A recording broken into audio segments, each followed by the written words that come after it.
right, we have Jan Burris here, one of the people Chris encountered on his expedition. How did Chris inspire you? Well, Chris was a real inspiration to everyone he met, but he especially inspired me. Chris reminded me a lot of my son, who ran away at a young age, but Chris, I wanted him to get back with his family. I wanted him to be able to keep in contact. I don't know if he ever did or if he ever got a hold of them again, but he inspired me to always live every day to the fullest and to never be afraid to go after your dreams. This is Karen McCandless, Chris McCandless' younger sister.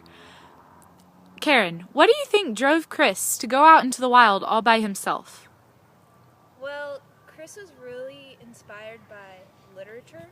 He was really inspired by Tolstoy and Jack London, and they wrote about the wild and like independence and stuff like that. And also his personality was really independent. He did what he wanted when he wanted to. He had always been that way. But I think the biggest factor was our childhood. Our dad wasn't really the best father, and he had a lot of problems, and Chris had a lot of problems with our father.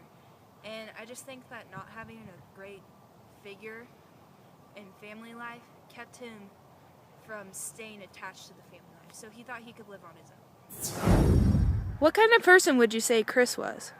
Chris was definitely a free spirit. He traveled where he wanted and he did what he wanted. He had very little concern for what others thought, but that was just kind of the person that Chris was. He was never afraid to be who he truly was. How did Chris inspire you in your life?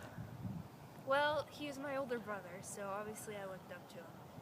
He was really independent, and I really looked up to him for that. And I don't know, he just was always there for me, even when our family was struggling.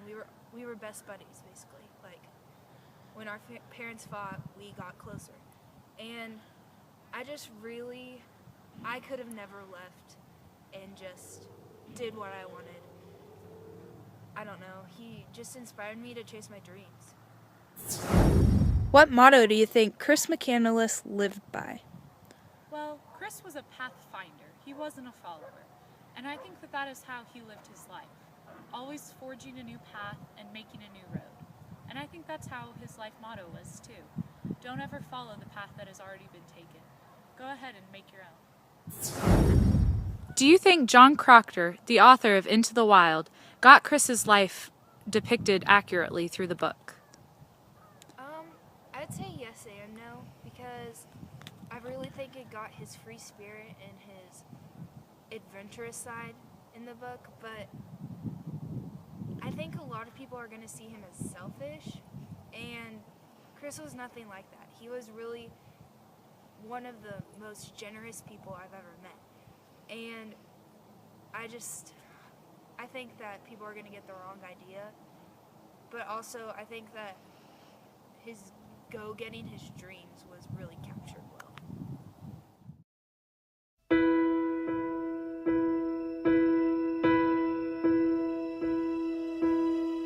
I can almost see it, that dream I'm dreaming, but there's a voice inside my head saying you'll never reach it.